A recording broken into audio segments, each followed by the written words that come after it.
본문 말씀 나누기 전에 요한계시록 15장 1절부터 8절 그 이후로 한번 확인하고 넘어가도록 하겠습니다. 요한계시록 15장 1절부터 8절의 주제는 심판의 진원지 하늘 성전이었습니다.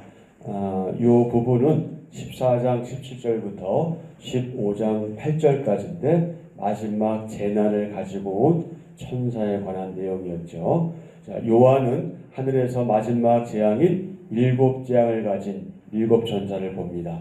짐승과 그의 우상과 그 이름의 수를 이긴 사람들이 유리바다에 서서 하나님을 찬양합니다. 하늘 성전이 열리고 7천사가 나오니 네 생물 중 하나가 하나님의 진노를 가득 담은 7금 대접을 그들에게 주지요. 자, 16장 1절부터 21절의 주제는 큰 진노의 재앙, 7 대접 심판, 진노의 7 대접에 관한 내용이었죠. 첫째 대접이 땅에 쏟아지니 짐승의 표를 받은 자들에게 악성 종기가 나고, 셋째 대접 심판으로 강과 물 근원이 피가 됩니다. 다섯째 대접 심판으로 사람들이 아프지만 회개하지는 않습니다. 7째 대접이 쏟아지니 성전 보좌에서 나는 큰 음성이 되었다 하시고 바벨론과 성들이 무너집니다. 17장 1절부터 6절 온 세상을 유혹한 음녀 바벨론이 받을 심판. 17장 전체는 그러니까 1절부터 18절의 큰 주제는 큰 음녀에게 내릴 심판이죠. 7 대접을 가진 7 천사 중 하나가 와서 큰 음녀가 받을 심판을 보이겠다고 합니다. 요한은 광야에서 붉은빛 짐승을 탄 큰 음녀를 봅니다. 큰 바벨론이며 땅의 음녀들과 가증한 것들의 어미인 그 여자는 음행으로 가득 찬 금잔을 손에 가졌고 성도들과 예수님의 증인들의 피에 취해 있습니다. 자, 오늘은 17장 7절부터 18절 주제는 짐승의 운명, 영원한 패배와 멸망. 7절입니다. 천사가 이르되 왜 놀랍게 여기느냐? 내가 여자와 그가 탄 7 머리와 10 뿔 가진 짐승의 비밀을 네게 이르리라. 네가 본 짐승은 전에 있었다가 지금은 없으나 장차 무저갱으로부터 올라와 멸망으로 들어갈 자니 땅에 사는 자들로서 창세 이후로 그 이름이 생명책에 기록되지 못한 자들이 이전에 있었다가 지금은 없으나 장차 나올 짐승을 보고 놀랍게 여기리라. 지혜 있는 뜻이 여기 있으니 그 7 머리는 여자가 앉은 7 산이요 또 7 왕이라. 5은 망하였고 하나는 있고 다른 하나는 아직 이르지 아니하였으나 이르면 반드시 잠시 동안 머무르리라. 전에 있었다가 지금 없어진 짐승은 8째 왕이니 7 중에 속한 자라. 그가 멸망으로 들어가리라. 네가 보던 10 뿔은 10 왕이니 아직 나라를 얻지 못하였으나 다만 짐승과 더불어 임금처럼 한동안 권세를 받으리라. 그들이 한 뜻을 가지고 자기의 능력과 권세를 짐승에게 주더라. 그들이 어린 양과 더불어 싸우려니와 어린 양은 만주의 주시요 만왕의 왕이시므로 그들을 이기실 터이요 또 그와 함께 있는 자를 곧 부르심을 받고 택하심을 받은 진실한 자들도 이기리로다. 또 천사가 내게 말하되 네가 본 바 음녀가 앉아있는 물은 백성과 무리와 열국과 방언들이니라. 네가 본 바 이 10 뿔과 짐승은 음녀를 미워하여 망하게 하고 벌거벗게 하고 그의 살을 먹고 불로 아주 사르리라. 이는 하나님이 자기 뜻대로 할 마음을 그들에게 주사 한 뜻을 이루게 하시고 그들의 나라를 그 짐승에게 주게 하시되 하나님의 말씀이 응하기까지 하심이라. 또 내가 본 그 여자는 땅의 왕들을 다스리는 큰 성이라 하더라. 아멘. 오늘의 말씀 요약입니다. 생명책에 기록되지 못한 자들은 장차 무적행에서 나올 짐승을 보고 놀랄 것입니다. 짐승은 어린 양과 싸우겠지만 만주의 주요 만왕의 왕이신 어린 양이 이기실 것입니다. 짐승과 열왕은 음녀를 미워해 망하게 합니다. 짐승이 자기 뜻대로 행함은 말씀이 응하기까지만 하나님이 허용하신 것입니다. 아멘. 자, 7절부터 13절의 소주제는 멸망으로 들어갈 짐승. 자, 음녀 바벨론이 7머리와 10뿔 가진 짐승을 타고 있습니다. 7절 천사가 이르되 왜 놀랍게 여기느냐? 내가 여자와 그가 탄 7머리와 10뿔을 가진 짐승의 비밀을 내게 이르리라. 본문은 짐승의 7머리 8절부터 11절, 10뿔 12절 13절에 대한 계시입니다. 거기 9절에 보면은 7산이 나오죠. 7산. 예, 7산이 나오는데 7산은 7개 언덕에 자리 잡은, 즉 7 언덕의 도시로 알려진 로마를 상징합니다. 요한계시록에서는 로마는요 최후의 악한 날들에 일어날 타락을 의미합니다. 그리고 12절에 보면은 열왕이 나옵니다. 열왕. 적 그리스도를 섬기며 그리스도를 대적하여 싸울 땅의 세력들의 모든 집합, 총합 이것을 상징하고 있습니다. 자, 있었다. 지금은 없다. 장차 다시 올라온다. 이렇게 말하면서 세 단계로 짐승의 존재를 표현하지요. 자, 8절입니다. 내가 본 짐승은 전에 있었다가 지금은 없으나 장차 무적행으로부터 올라와 멸망으로 들어갈 자니 땅에 있는 자들로서 창세 이후로 그 이름이 생명책에 기록되지 못한 자들이 이전에 있었다가 지금은 없으나 장차 나올 짐승을 보고 놀랍게 여기리라. 이는 전에도 계셨고 이제도 계시고 장차 오실 이인 하나님을 뭐하는 것이다? 흉내내는 거다. 모방하는 거다. 하지만 짐승은 그럴 존재가 안 됩니다. 하나님과 감히 비교될 수 있는 존재가 아닙니다. 하나님은 영원히 불변하시고 그렇게 존재하시지만 짐승은 그렇지 않습니다. 짐승은 어떻게 해요? 등장했다가 사라지기를 반복합니다. 이것이 짐승의 특징이죠. 역사에서 적그리스도 제국은 명멸을 당했고 멸망당했고 짐승이 존재하지 않은 적은 없었습니다. 짐승은 최후의 멸망으로 들어갈 자이죠. 자, 다시 한번 또 우리 19장 20절을 확인하죠. 우리 몇 번 확인했죠? 19장 20절. 제가 19절 읽을게요. 여러분 20절을 읽으세요. 또 내가 봄에 그 짐승과 땅의 임금들과 그들의 군대들이 모여 그 말탄 자와 그의 군대와 더불어 전쟁을 일으키다가 짐승이 잡히고 마에서 표적을 하던 거짓 선지자도 함께 잡혔으니 이는 짐승의 표를 받고 그의 형상에게 경배하던 자를 표적으로 미혹하던 자라. 이 둘이 산채로 유황불 붙는 못에 던져지고. 아멘. 자, 다 같이요. 성도는 짐승의 박해를 두려워할 필요가 없습니다. 아멘. 자, 저는 또 여러분은 일시적인 악의 세력을 두려워하지 않고 영원하신 하나님을 경외하고 있나요? 자, 이 질문이죠. 자, 저는 어떻고 여러분은 어떠십니까? 일시적인 악의 세력을 두려워하지 않고 영원하신 하나님을 경외하고 있는지 오늘 하루 동안도 묵상하시면 좋겠습니다. 14절부터 18절의 소주제는 어린 양의 최후 승리, 어린 양의 최후 승리. 짐승과 땅의 임금들이 연합해서 어린 양과 그의 군대를 대적하지요. 14절입니다.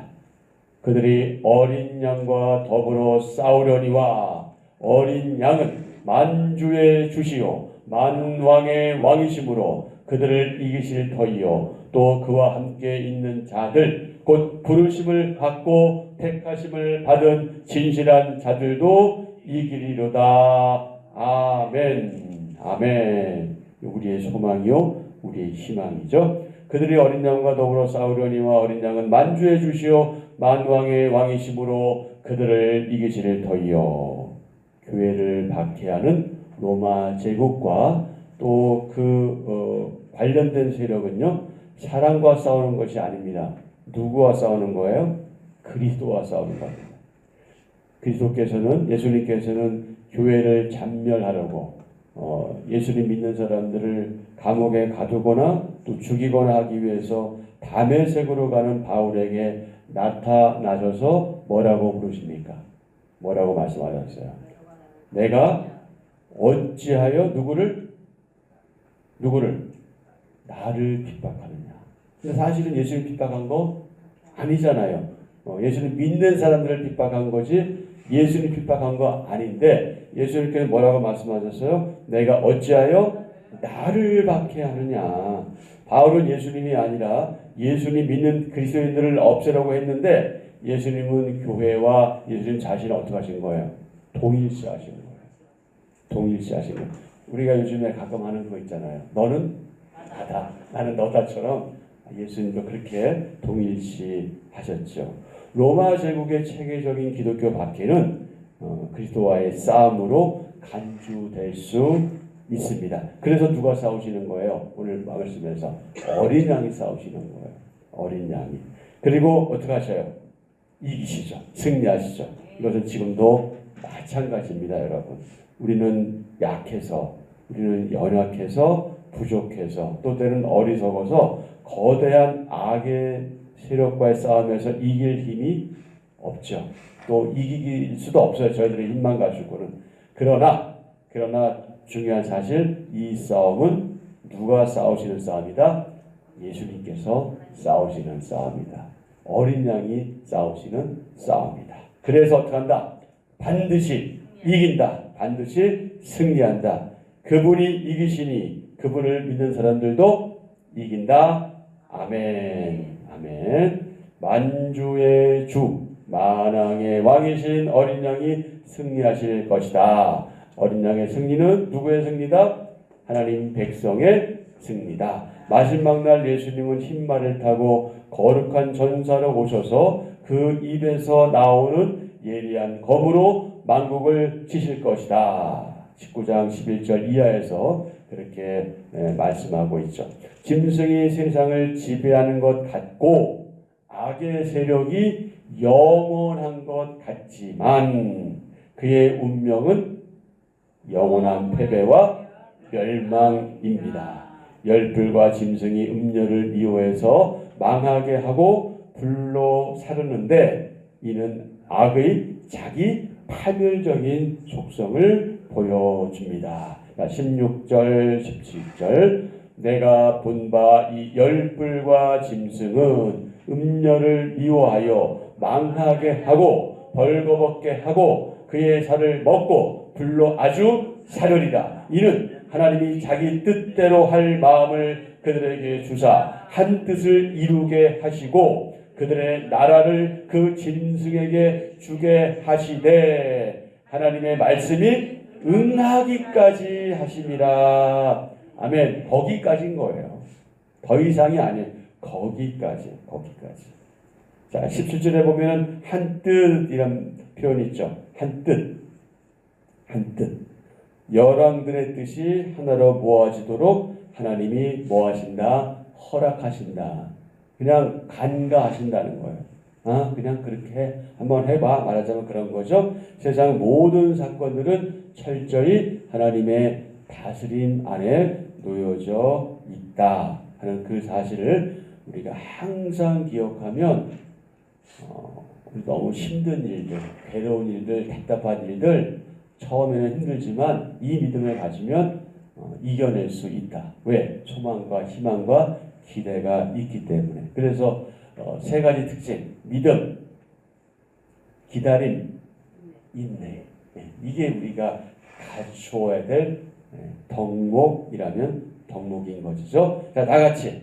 사탄과 짐승이 자기 뜻대로 행하지만 이는 하나님이 그분 말씀을 이루실 때까지만 허락하신 일이다. 아멘. 우리가 이 세상 돌아가는 것을 볼 때 때로 불의와 또 이 공의롭지 않은 것과 하여튼 뭐 말할 수 없는 그런 일들을 통해서 우리 답답해하고 힘들어하잖아요. 그런데 언제까지예요?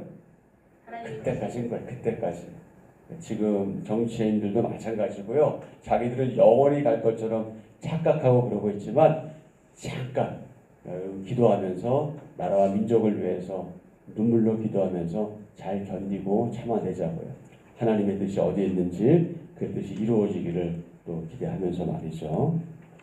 이 세상은 하나님의 철저한 통제 아래 있습니다. 자, 오늘 또 묵상할 질문. 비록 뭐가 있어도 고난이 있어도 고난이 없으면 얼마나 좋아요. 그런데 고난이 있어도 최후 승리를 확신하며 나는 무엇을 향해 달려갈까요? 무엇을 향해 달려가야 할까요? 그건 제가 결정할 일이고 여러분이 결정할 일이겠죠. 자, 이 두 가지 부분, 일시적인 악의 세력을 두려워하지 않고 영원한 하나님 나라를 경외하고 있는지, 비록 고난이 있어도 최후 승리를 확신하며 나는 무엇을 향해 달려가야 할지, 이것에 대해서 또 깊이 묵상하는 하루가 되었으면 좋겠습니다. 자, 이제 정리하겠습니다. 천사는 짐승의 7머리와 10뿔에 대해 설명하고 이들이 어린 양을 대적하지만 곧 멸망할 것임을 알려줍니다. 하나님을 대적하는 세력과 싸워 승리하시는 어린 양 예수님은 만주의 주님이요 만왕의 왕이십니다. 하나님은 악한 세력들까지도 모두 어떻게 하신다? 주관하신다. 하나님을 대적하는 자들은 예수님에 의해 멸망당하고 어린 양에 멸망당하고 그분과 함께하는 교회는 그분의 승리를 함께 누리게 된다. 악한 영은 거대한 세력을 지닌 것처럼 보이지만 결국에는 이것처럼 사라집니다. 무엇처럼?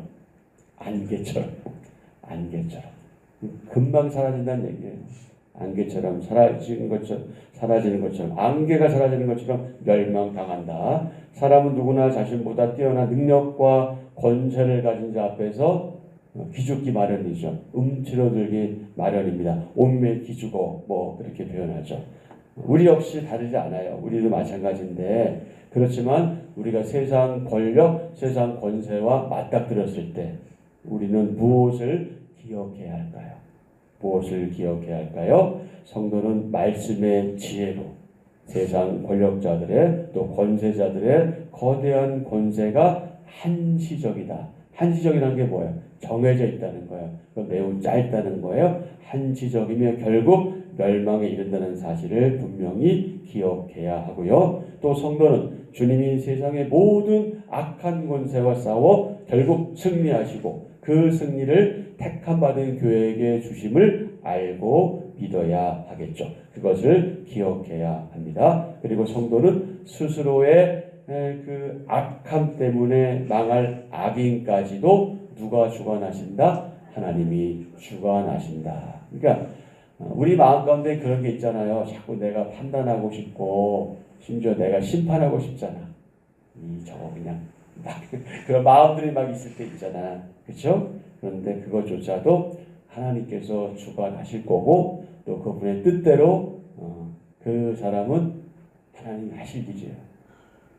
그래서 이제 우리가 그게 안타까운 거잖아요. 사실은 그가 잘 되기를 바라는 마음에서 우리가 그런 마음을 가질 수도 있고 또 때 우리 공동체의 질서라든지 이런 분위기를 해치기 때문에 그런 마음도 가질 수 있지만 그럼에도 불구하고 그냥 하나님께 내어 맡기고 우리는 어떻게 하자? 우리의 갈 길을 가자. 내가 할 일을 하자. 괜히 판단하고 그런 거 하면 내가 스스로가 시험받아. 그렇게 하다 보면. 그러니까 너무 그런 거 신경 쓰지 마세요. 그러나 그럼에도 불구하고 우리가 기대하는 것은 한 해가 바뀌니까 좀 나아질 거라는 기대가 있지만 어쩌면 그 기대가 쉽게 무너질지도 몰라요. 그래도 어떡하자? 내가 잘하자. 네. 여러분 무엇이 악을 이겨요? 선이 악을 이깁니다. 사랑이 악을 이기는 거예요. 사랑이 이기는 거예요. 그러니까 우리 내년도 표가 사랑이죠. 그거 아시죠? 다 달력보셔도 아시잖아요. 우리는 사랑으로 나갈 거고 그렇게 해야 합니다. 하나님이 주관하시고 그분의 뜻을 이루실 것을 그분께 내어 맡기고 우리는 우리가 일을 하자. 세상 권세 핍박을 받고 인내하는 사람들은 굉장히 약해 보여요.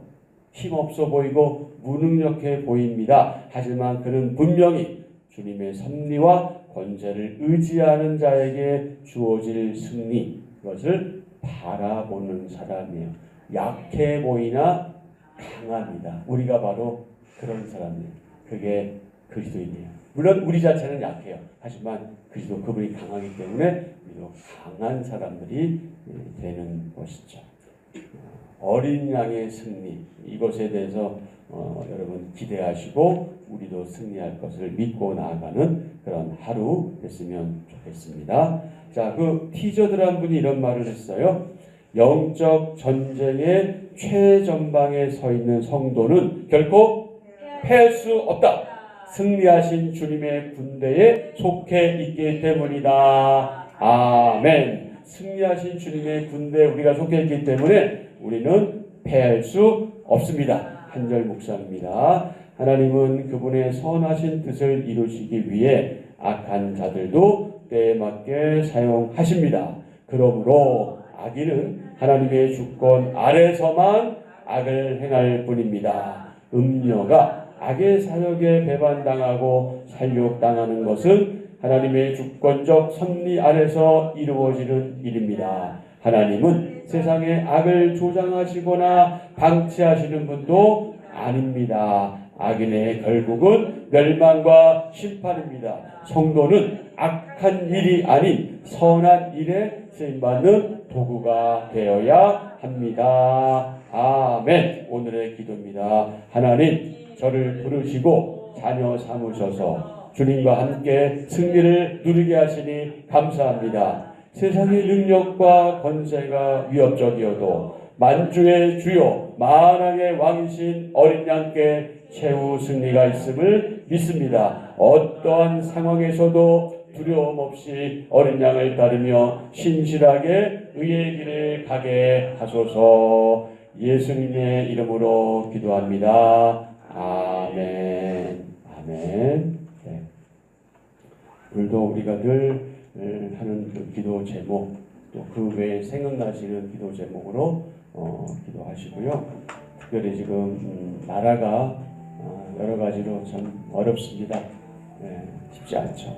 경제도 어렵고 모든 것들이 어려운 이때에 우리의 마음만은 얼어붙지 않도록, 우리의 신앙만은 얼어붙지 않도록 이 땅에 있는 지역교회들이 이 어린 양의 승리를 바라보고 기대하며 그렇게 한 해 잘 마무리하고 내년 준비할 수 있도록, 또 역시 우리 한빛전원교회도 그런 영적인 준비 잘 할 수 있도록 마무리와 준비할 수 있도록 기도해 주시고, 특별히 환우를 위해서 또 기도 부탁드리고요. 이제 27일부터 또 야간반 하니까 좀 그렇죠. 저녁반 그 이야기 또 학교 또 시작됩니다. 또 위에서 또 기도 부탁드리고요.